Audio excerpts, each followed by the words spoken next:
দেখুন, অভিষেক ব্যানার্জির বিরুদ্ধে 2024 লোকসভা নির্বাচনে যে ফলতায়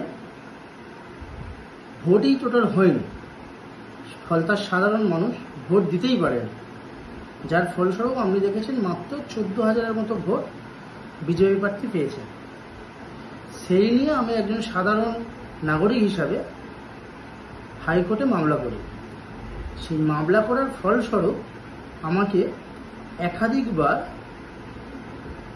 বিভিন্ন কেসে ফাঁসানো হচ্ছে, বিভিন্ন প্রস্তাব দেওয়া হচ্ছে। যেমন প্রায় 1.5 কোটি টাকার মতো প্রস্তাব দেওয়া হয়েছে ওই কেসটা উইথড্রল করে নেওয়ার জন্য। আমি একজন সাধারণ ছেলে, একদম আমরা গরিব বাড়ির ছেলে। বাবা মার একটা দোকান ছিল ফতেপুর বাজারে। আপনি জানেন 2020 সাল থেকে সেই দোকানটা বন্ধ করে রেখে দিয়েছে। ডায়মন্ড হারবার পুলিশ ডিস্ট্রিক্টে এসডিপিও ছিলেন তখন মিঠুন দে মহাশয়ের কাছে বারংবার আমি গিয়েছি। মিঠুন দে মহাশয় বলেছিলেন যে আমি সব বলে দিয়েছি, আপনি থানায় যান। থানার যখন আইসির সঙ্গে গিয়ে কথা হয়, আইসি বলছে মিঠুন দে কাছে। তো আমাকে বারংবার ফুটবল খেলার মতো করেছে এবং সেই থেকেই 2025 সাল আজ পর্যন্ত সেই দোকান এখন তালাচাবি মারা বন্ধ পড়ে আছে। তালাচাবিটা কারা মেরেছিল? ওই সময়ে ফতেপুর অঞ্চলের অঞ্চল সভাপতি এবং টিএমসির কুখ্যাত গুন্ডা উৎপল সরকার ওই সময় এটা করেছিলেন তার দলবলকে নিয়ে। আজকে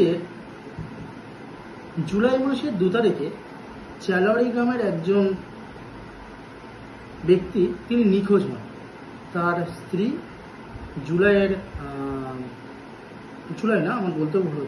মে মাসের 2 তারিখে তিনি নিখোঁজ হন এবং মে মাসের 8 তারিখে তিনি একটা কমপ্লেন করেন, মিসিং ডায়েরি করেন থানায়। 2 মাস হয়ে যায়। তারপরে জুলাইয়ের 2 তারিখে লাশটা পাওয়া যায়। কোথায় পাওয়া যায়? সেই উৎপল সরকারের সিনেমা হল শীতলা টকিজে, শিবানীপুর যে শীতলা টকিজ, তার 2 তলা। এবং তাকে সেদিনই অ্যারেস্ট করা হয় ওই উৎপল সরকারকে। 2 দিন পরে 4 তারিখে তাকে কোর্টে প্রডিউস করা হয় এবং সেখানে আমার উকিল জানতে পারে যে ওই কেসে আমার নাম 2 নম্বরে দেওয়া হয়েছে এবং এফআইআর তুলে দেখা যায় যে আমি নাকি 4 তারিখে মানে 4 মে আমি বিকাল 4:30টার সময় ওই উৎপল সরকারকে সঙ্গে করে নিয়ে আমি ওই ব্যক্তিকে আমি তুলে নিয়ে এসেছি। আমি যদি ওই ব্যক্তিকে তুলে নিয়ে আসি তাহলে 8 তারিখে যখন মিসিং করলো সেই থেকে 2 মাস হয়ে গেল, আমাকে একবারও পুলিশ জিজ্ঞাসাবাদ করলো না। যেহেতু আপনি জানেন 2019 সাল থেকে 2024 সাল পর্যন্ত আমার প্রায় 13টার মতো অ্যাটেম্প টু মার্ডার কেস, বিভিন্ন নন বেলেবল ধারায় আমাকে বিভিন্ন কেস দিয়ে রেখে দিয়েছিল এবং 2-3 বার অ্যারেস্টও করেছিল। তাহলে আমাকে এই 2 মাস একবারও আমাকে পুলিশ জিজ্ঞাসা করলো না। পরবর্তীকালে বুঝতে পারি অভিষেক ব্যানার্জির নির্দেশে, জাহাঙ্গীর খানের সহযোগিতায় ডায়মন্ড হারবার পুলিশ ডিস্ট্রিক্টের এই মুহূর্তে অতিরিক্ত সুপার মিঠুন দে মহাশয়, তার নির্দেশে ফলতার আইসি সুব্রতবাবু আমাকে এই কেসে বলি করেছে। বলির পাঁঠা যাকে বলা হয়। আমি একজন জানেন আপনি যে আমি একটা প্রাইভেট কোম্পানিতে চাকরি করি, যার ফলে চাকরিটাও আমার চলে গেল।